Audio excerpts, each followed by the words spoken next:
లో నిర్వహించిన తిరంగా ర్యాలీలో సీఎం చంద్రబాబు పాల్గొన్నారు. ఉగ్రవాదంపై పోరులో రక్షణ దళాల పోరాటానికి సెల్యూట్ చేస్తున్నానని అన్నారు.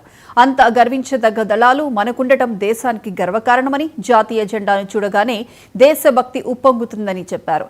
పహల్గాం అనగానే మనలో కబడ్దార్ అని హెచ్చరించే పౌరుషం వస్తోందని చంద్రబాబు వ్యాఖ్యానించారు. వేరే దేశాలపైన యుద్ధానికి పోవడం లేదు, కానీ ప్రపంచాన్ని పట్టి పీడిస్తున్న సమస్య ఉగ్రవాదం. ఉగ్రవాదం పైన పోరాడే ఏకైక దేశం భారతదేశం, ఏకైక నాయకుడు నరేంద్ర మోడీ.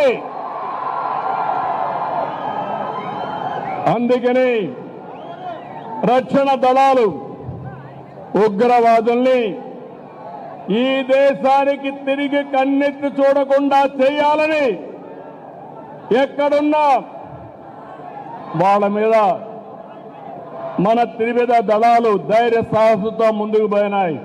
త్యాగదనిని ఆంధ్రప్రదేశ్ రాష్ట్రమే కాకుండా దేశం మొత్తం గర్విస్తుందని చెప్పి కూడా నేను మీకు తెలియజేస్తున్నా. అత్యంత కఠినమైన పరిస్థితులు, సరిహద్దుల్లో రాత్రి పగలు లెక్క చేయకుండా మన దేశాన్ని కాపాడి మనల్ని కాపాడుతున్నటువంటి జవాన్లకి చేతులెత్తి నమస్కరిస్తున్నా. వాళ్ళందరికీ కూడా సెల్యూట్ చేస్తున్నానని చెప్పి కూడా నేను మీకు తెలియజేస్తున్నాను. వాళ్ళు పోరాడుతున్నారు, మనం క్షేమంగా ఉన్నాం. ఈ విషయం మనం గుర్తుపెట్టుకోవాల్సిన అవసరం ఉంది. ఈరోజు మన దేశ గౌరవం, మన బలం, బలగం మన సాయుధ బలగాలే. మనం ఏమాత్రం అధైర్యపడవలసిన అవసరం లేదు. ప్రధాని మోడీ గారి సంకల్పం ఉగ్రవాదులు ఎక్కడున్నా, ప్రపంచంలో ఎక్కడ దంకున్నా వాళ్ళని తుదమెట్టిచ్చే విధంగా ముందుకు పోయేదానికి